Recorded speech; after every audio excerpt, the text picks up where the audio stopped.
Hi Mika Kitty. I'm making this video as a video response to you. And why am I doing this? And you might ask yourself, who on earth are you?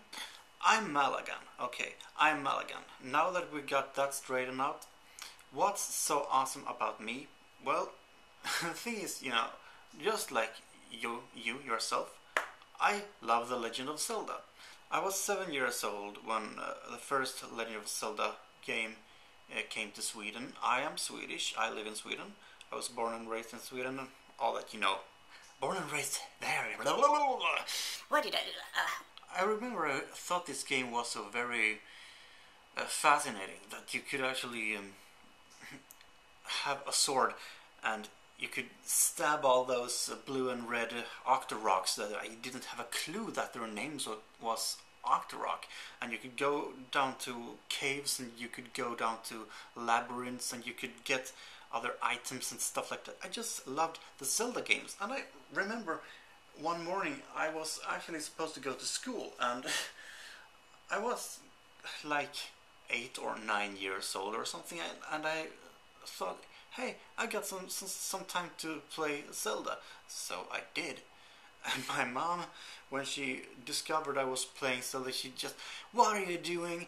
You're not supposed to do that.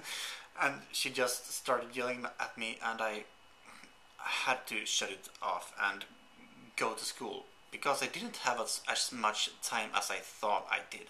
About this Skyward Sword and all this thing with the Wii remote and steering Link sword like that. That's one of the things I really like about this game and the gameplay and all that. And also like that idea with the bombs that you can roll them away as bowling balls. And this stuff with a bow and everything like that. I think I saw a video of Miyamoto talking about this with the Wii Sports Resorts and the Wii Motion Plus, and that it was all developed from that. So I am looking forward to this game very much.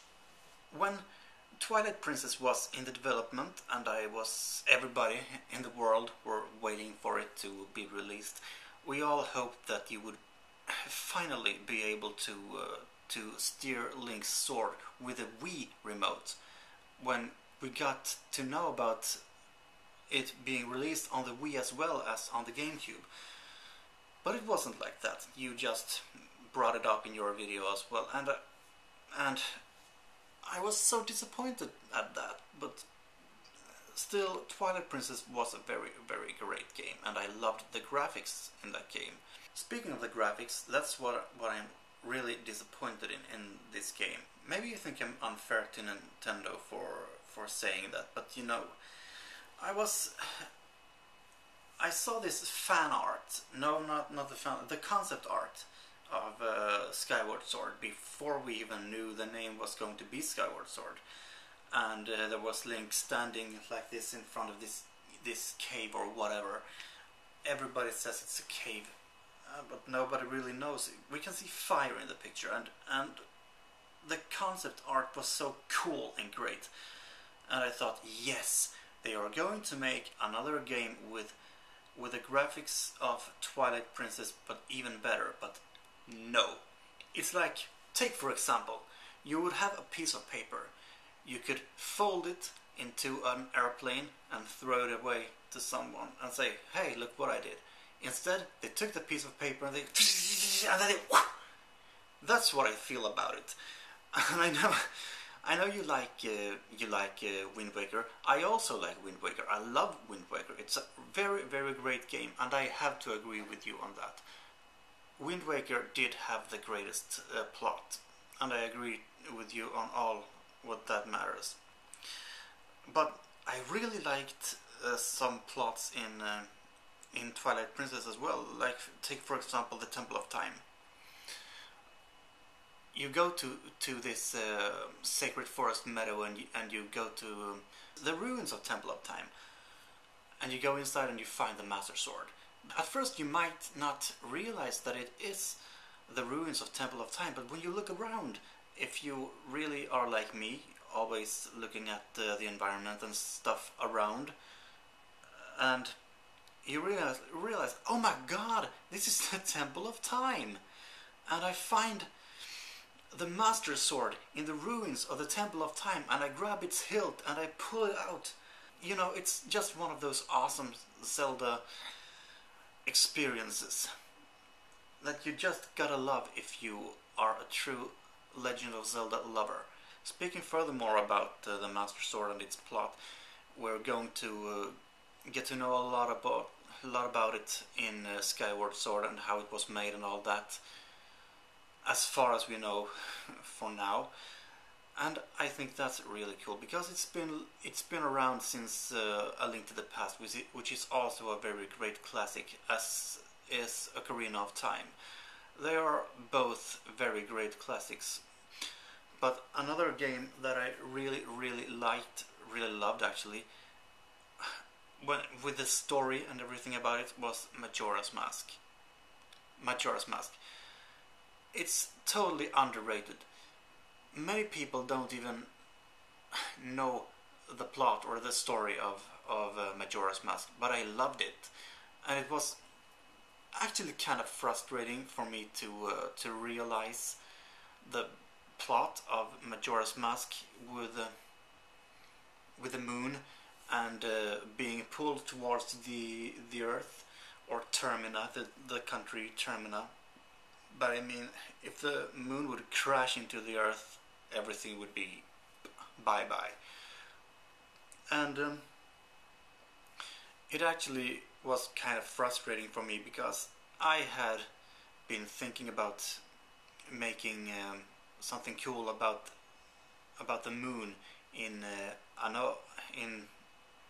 a story of my own. I'm writing a fantasy trilogy, and the moon does play a very big role in that trilogy. So back to talking about the graphics of Skyward Sword.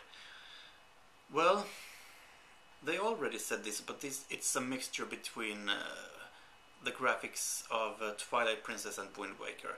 And I thought, I've seen all these fan arts, all those pictures that fans made, which were obviously fake. I don't know if they're fake or not, if Nintendo actually made those pictures just for development or, you know, blah, stuff like that.